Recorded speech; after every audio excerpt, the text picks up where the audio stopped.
Hello!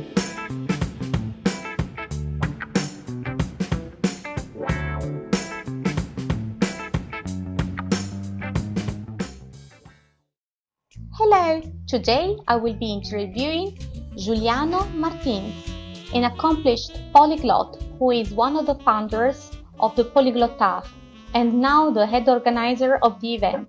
Polyglottar is a wonderful language event which takes place every year in Brazil, in a different part of Brazil. I met Juliano last year in Sao Paulo and I was blown away by his love for languages, his interpreting skills and his kindness. So I wanted to interview him for you.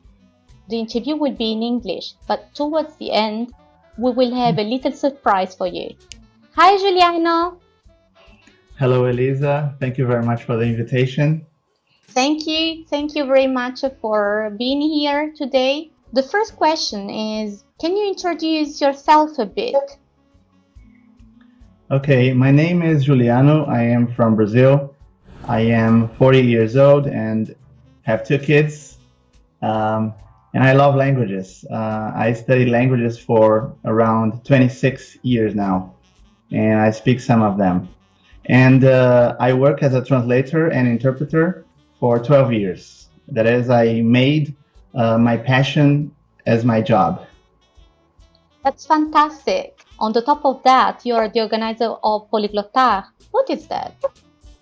Polyglottar is a conference for languages and translation that happens since 2016 in Brazil. We already had 4 editions of the event, 3 of them in my city, Fortaleza, which is in the northeast of the country. And the last one was in São Paulo, where we had Elisa as one of the speakers. And this year, 2020, it will be in Recife, another capital of Brazil. And it's an event about languages. We have talks, we have workshops about many different cultures, also in different foreign languages by Brazilians or foreigners. And we also have talks about translation, conference interpretation, and the work market for languages. Yes, I was last year in São Paulo at the conference and I loved it. People were wonderful and also the talks were very nice. And I remember a talk about audio description, which was just amazing. And the other thing I was really impressed with was your interpreting, actually also the interpreting from other people there, because I went to many language events, but interpreting, simultaneous interpreting is common in other fields like medicine, but I'd never seen it in languages, and I was really amazed by the fact that you organized it. I guess it took a long time to organize it, and also for the service you offered. Yeah, since I work as a translator and interpreter, I tried to bring this part of my life also to the event, because since we have polyglots, we have translators and interpreters in the event, why not interpret each talk in different languages so that people can have the experience of learning multiple languages in the same talk by the same speaker. And that experience worked very well, and we had interpreting booths in the rooms and volunteers to do the interpretation, and that was a great experience for everyone. And you also interpret. In which languages did you interpret? I interpret English, French, and Portuguese. But when I translate texts, I also work with German, Italian, and Spanish. Very nice. So how did your love for languages started? It started when I was 14 years old. My parents registered me in a language school for English, where I studied English for 5 years. And immediately after English, I started French for another 3 years. And I loved since the beginning to study those 2 languages. But then I studied computer science at college and worked with information technology for 6 years. And only then I decided to work with languages. That was my real passion, and I became a translator. And after becoming a translator, I learned another 3 languages, German, Spanish, and Italian, and now I'm learning Polish. So my love with languages started 26 years ago when I was a teenager, and it follows me throughout my life. Why did you decide to make that change from computers to languages? Because I have never lost the passion for languages, and I missed it because I was not studying any language anymore. I only had English and French, and when I started working with computers, it was just that. But I always watched movies in foreign languages and tried to practice them as much as possible. And it was out of curiosity. I was searching on the internet for jobs with languages, and I found translation. It was a good option. I insisted for a few months until I found my first client, and then it was awesome. I had more and more jobs, and when I was a little more stable in the profession, I quit my previous job and became a full-time translator. Great, great. Can you tell us your secret? How do you learn languages? I started learning languages in the 90s, so it was a very traditional way of learning languages, going to school with textbooks and teachers. Nowadays, we have many more options with internet and online classes and YouTube channels. But since I started a long time ago, I got stuck with this traditional way of learning. And I like very much to go to language schools because I meet people, I make friends with teachers and other colleagues. For all those languages, I went to school to learn them, to language schools. But only the two last languages that I learned, that is Italian and Polish. I am in the 21st century now, and I am trying online classes with teachers. And also because I don't have as much time as I had when I was younger. So I like going to school, using texts, having teachers, and that's the way it works for me. And how is it working now with Italian and Polish? Are you improving as fast as before, or do you find it slower because you cannot use your method, or what do you think about it? I think it didn't affect the speed of learning because I am having private lessons. So it is more focused on me this time with those two languages. And with the previous languages, I had classes with other colleagues, and sometimes things were slow for me because I learned faster than the others in some cases. And I think with private lessons, it's always faster, but you lose the contact with people. And I try to compensate that with polyglot meetings, for example, and conferences. Nice. How often do you go to polyglot meetings? And for people who don't know that, what are polyglot meetings? We have a polyglot club here in Fortaleza for 7 years now. It's the polyglot club based on other clubs from France and other countries. And nowadays we have 2 meetings every week on Wednesdays and Saturdays. I always go to the Saturdays meetings, but not every week because I don't have time for every meeting. I go like 2 or 3 times every month, and I meet many people who speak different languages. I can practice my languages, and also foreign people who are living here in Brazil or who are traveling tourists. And I have met people from all over the world in polyglot meetings, and it's a great way to improve your speaking skills.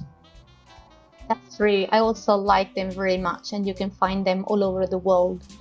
And for people who don't know what they are, or like, okay, you can also call them language exchanges. It's more like where you get to know people and speak in different languages. In the case of the Polyglot Club, it's a group of people who go there. It's for free. And in our city, we have like 20 or 30 people in each meeting. And it is possible to form different groups.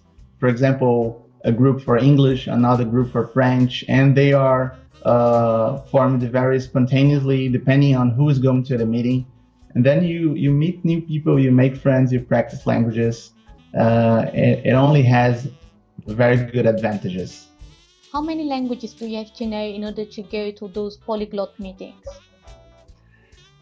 You just need to know your own language And if you get curious, you will meet people from other countries and perhaps start learning a new language. But usually people speak at least one foreign language when they go to such meetings.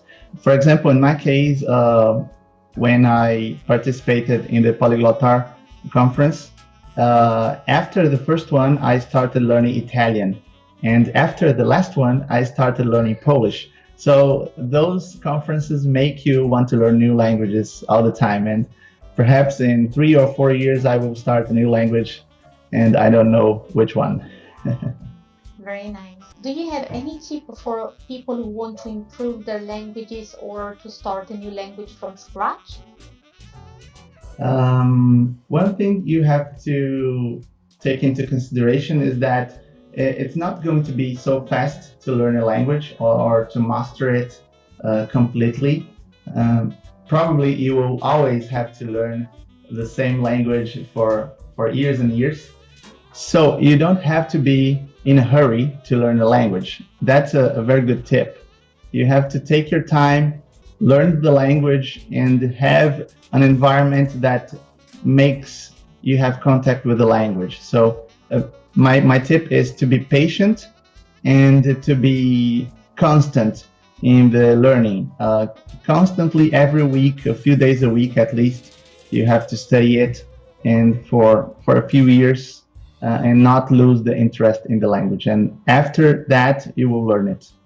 What do you think? How long does it take to learn a language? I think it takes at least 2 or 3 years for you to have a good grasp of the language, because you will have to be exposed to many different situations and vocabulary and things that you don't think about when you are learning. So perhaps you will learn things about restaurants or hospitals or vacations or other situations that you will find only if you spend time enough with that language for a few years.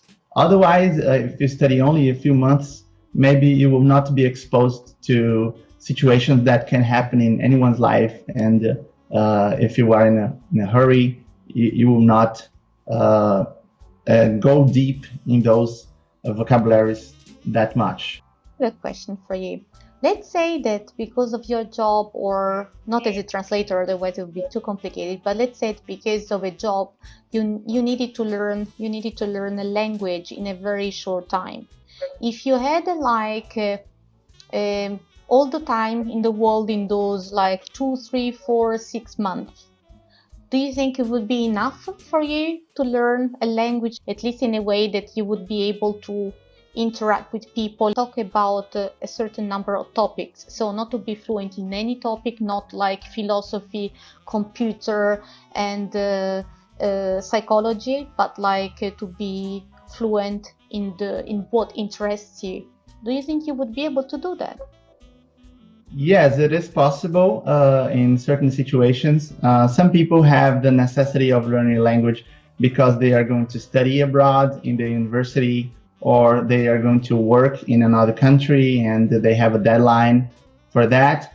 And yeah, in those cases, you can attend, for example, an intensive course in your country or in that country, many hours a day, and you go very deep. And it is possible, if you study more hours every day for a few months, to reach the level necessary for that goal, specifically for that university. If you have to pass an exam, something like that, or you have to prove that you can interact with professionals in that area.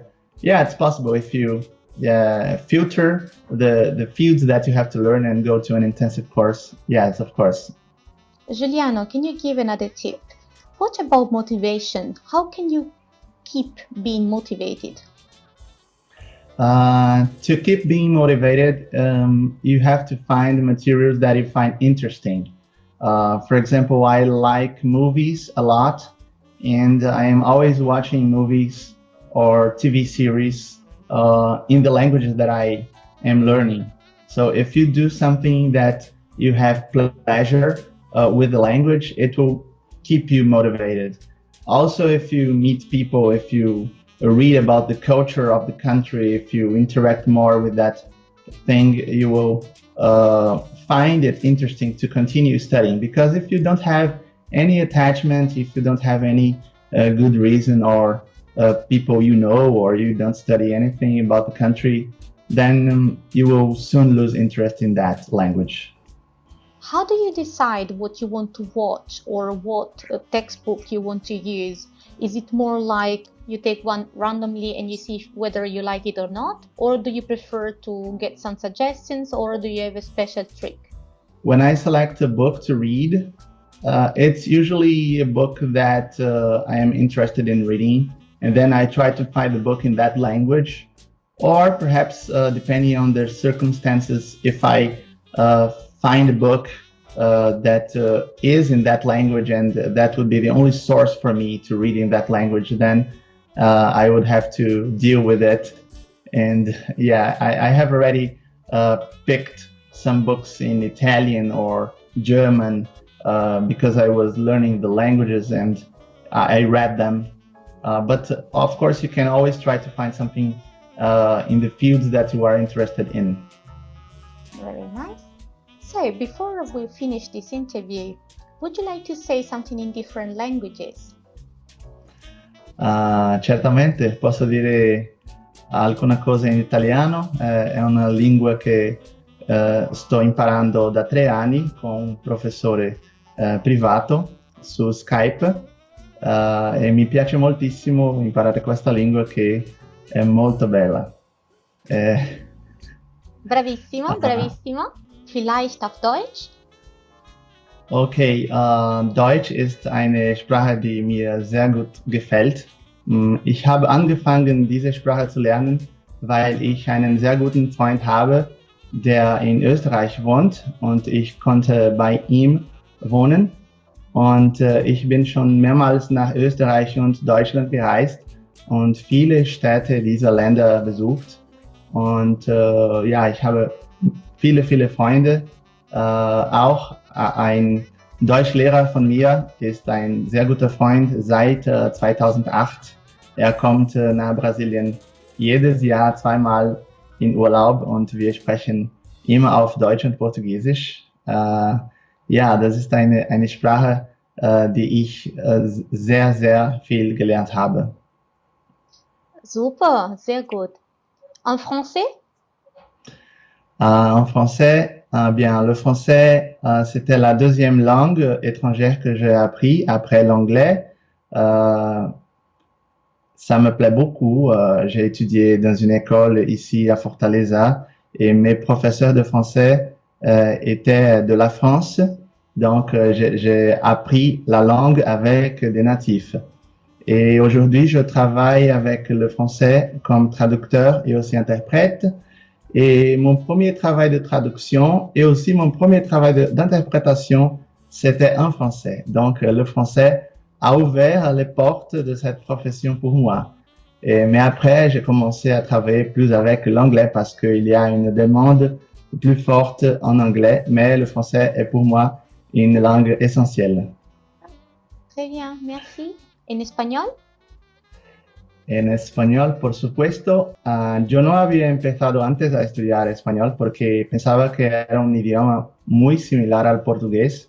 Entonces, tal vez no tendría necesidad, pero después de visitar algunos países hispanohablantes como España, Perú, Chile, Argentina y Uruguay, yo no quería más hablar portuñol, pero sí español. Y entonces, en el 2014, empecé a estudiar español aquí con una profesora argentina en una escuela de idiomas y me gusta mucho porque hoy en día trabajo también con español en la traducción y como intérprete.